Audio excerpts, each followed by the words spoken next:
Hola. In this video, I will teach you some secrets to having great pronunciation in Spanish. In a previous video, we already practiced some of the key letters to focus on to make your Spanish pronunciation great. First, the vowels, and then the letters R or RR, R, the letters D and T, and the letter V. If you can master these, you'll sound way better in Spanish. Let's review that. For the vowels, do not move your lips or your jaw to make those vowel sounds. Just kind of cut them off short. So for example, one of the most common words you learn at the very beginning of Spanish is the word hello, hola. Too many students say it like this, hola. They move their lips, hola. I'm exaggerating a little bit, but to make it sound in Spanish, we want to say, cut off that O short, hola. See how I didn't have to move my lips at all to make the O sound? Hola. Next, how are you? The word how, como. Too many students say it like this, como. See how I'm moving my lips? I don't want to do that for Spanish. The word is como. ¿Cómo estás? Then fine, and you? The word you is tú. Too many people say it like this, tú. See how my lips are moving? Ooh. No. In Spanish, it's just u. Bien. ¿Y tú? Tú. Not tú. Okay? And then finally, my name is me llamo. Me llamo. Not me llamo. Not me llamo. No, don't move your lips. Me llamo. The letters R and RR. You need to remember that Spanish is a different language from English. You're going to be using your tongue, the back of your mouth, your lips, your cheeks, your jaw, but all in different ways. And the way you use those parts of your mouth, your face, to make letters in English, they're going to make different letters in Spanish. So the letter R or RR, we're going to be actually pretending that we're making the English word ladder. And think of where your tongue hits the roof of your mouth to make that DD sound. Say the word a few times. Ladder, ladder, ladder. Do you feel where your tongue is flicking against the roof of your mouth? Ladder. That's what you want to do with your tongue to make the Spanish letters R or RR. Do not move your jaw to make the R sound. In English, we say like R. See how I move my jaw? Not for Spanish. So for example, that first word is pero. Pero. Infinitive verbs in Spanish end with R. So for example, the next two, we want to leave our mouth kind of open to make the ah sound. Then we want to just flick that tongue one time to the roof of your mouth. Notice how I'm not going to move my jaw to make the R sound at the end of the word.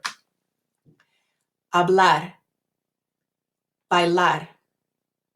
Great. I hope you're repeating after me. And then the next two words have a double R. In Spanish, that letter is R. And you want to roll your tongue. It's the same flicking of your tongue movement as you had before. Pero, hablar, bailar, or in English, ladder, ladder. But you want to push the air past your tongue and out of your mouth. Burro, perro, to make the R, the rolling of your tongue. The D and T sound are also different in Spanish versus English. In English, when you say D or T, a lot of air and spit is coming out of your mouth. And you actually are kind of a little bit putting your tongue a little bit more to the roof of your mouth. In Spanish, these letters are a little bit more like a TH sound in English, except without the air coming out. So in English, we say like the, this. You put your tongue here, but then you push air past it. In Spanish, the letters D and T are that same placement of tongue right here behind your teeth, but don't let the air pass. So English, TH, Spanish, T. Don't let the air go past, okay? So let's try those. Taco, tortilla, todo, That one has a T and a D, right? And it's almost the same sound. Todo, tarde, teléfono. Okay, and then finally the letter V, it's similar to a B in English, but don't push your lips together so strongly, not so forcefully. Just gently brush your lips together, and definitely don't use your teeth to scrape your bottom lip like you do in English. So in English, you use your teeth, you say like Victoria, Veronica. No. And then we have words in English like basketball, baseball, and the B is sort of more forceful. In Spanish, the letter V is like I'm just gently brushing my lips together, like this: verde, vuelo, vivir, televisión, nieve. Great. So now we practice those, right? With some examples here, I had asked my students, what did you do during the winter break? ¿Qué hiciste durante las vacaciones? What did you do during the vacation? These are some examples of what actual students said. And so, for example, someone wanted to say something along the lines of, during the vacation, I spent time with my neighbors.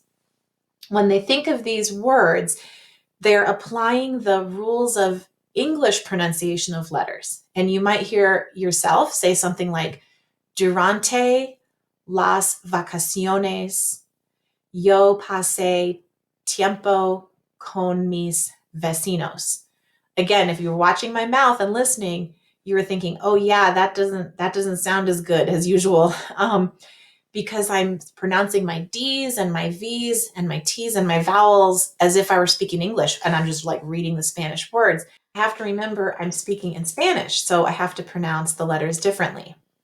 One thing that might help is writing out the words in Spanish with the English equivalent letters to help you remember, oh, that's how I'm supposed to pronounce that letter. So the first word isn't durante, it's durante. And I put THs there to kind of remind you that I'm going to put my tongue here and say durante. Let's just try these. Repeat after me. I'll be reading what it says in blue, but you should be looking at the purple words and trying to remember what I taught you about pronouncing the letters. Durante las vacaciones, yo pasé tiempo con mis vecinos. Jugué con mi perro y me divertí.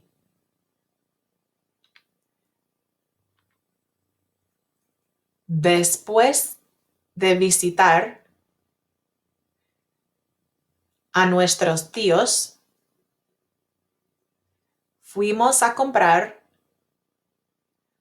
una computadora nueva. Estoy bien.